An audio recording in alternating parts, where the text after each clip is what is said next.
Hello ଦର୍ଶକ ବନ୍ଧୁ ନମସ୍କାର। ମୁଁ ବିକାଶ ଆପଣମାନଙ୍କୁ ସ୍ୱାଗତ କରୁଛି ଆଜିର ଆଉ ଏକ ନୂଆ ଭିଡିଓରେ। ତ ଦର୍ଶକ ବନ୍ଧୁ ଦେଖନ୍ତୁ, ସୁଭଦ୍ରା ଯୋଜନାର ଚତୁର୍ଥ କିସ୍ତିରେ ଟଙ୍କା ରାଜ୍ୟ ସରକାରଙ୍କ ତରଫରୁ ପ୍ରାୟ 1,02,12,665 ଜଣ ହିତାଧିକାରୀଙ୍କୁ ବ୍ୟାଙ୍କ ଆକାଉଣ୍ଟକୁ ଡାଇରେକ୍ଟ ଡିବିଟି ମାଧ୍ୟମରେ ପଠାଯାଇଛି। ତେଣୁ ଯେଉଁମାନେ ସୁଭଦ୍ରା ଯୋଜନାର ପ୍ରଥମ ଓ ଦ୍ୱିତୀୟ ଏବଂ ତୃତୀୟ କିସ୍ତି ଟଙ୍କା ପାଇଥିଲେ, ସେମାନଙ୍କ ମଧ୍ୟରୁ ଚତୁର୍ଥ କିସ୍ତି ଟଙ୍କା 5,000 ଟଙ୍କା ପଠାଯାଇଅଛି। ଏବଂ ଯେଉଁମାନେ ନୂଆକରି ଆବେଦନ କରିଥିଲେ ଏବଂ ଜାନୁଆରୀ ମାସରେ ପ୍ରଥମ କିସ୍ତି ଟଙ୍କା ପାଇଥିଲେ, ସେମାନଙ୍କୁ ମଧ୍ୟ ଏହି ଟଙ୍କା ଆସିଯାଇଛି।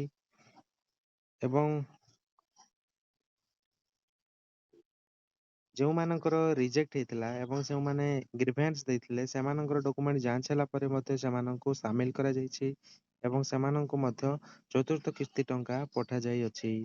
ତ ଏବେ ଚାଲନ୍ତୁ ମୁଁ ଦେଖାଇ ଦେଉଛି ସେହି ସୁଭଦ୍ରା ଯୋଜନାର ଚତୁର୍ଥ କିସ୍ତି ଟଙ୍କା ଅଲରେଡି ହିତାଧିକାରୀଙ୍କ ଆକାଉଣ୍ଟକୁ କ୍ରେଡିଟ୍ ହେଇସାରିଛି। ଆପଣମାନଙ୍କୁ ମୁଁ ସେ ମେସେଜଟି ଜଣେ ହିତାଧିକାରୀଙ୍କ ଆସିଛି, ମୁଁ ଆପଣମାନଙ୍କୁ ସେଇଟା ଚେକ୍ କରି ଦେଖାଇ ଦେଉଛି, ଆପଣମାନେ ଦେଖିନିଅନ୍ତୁ।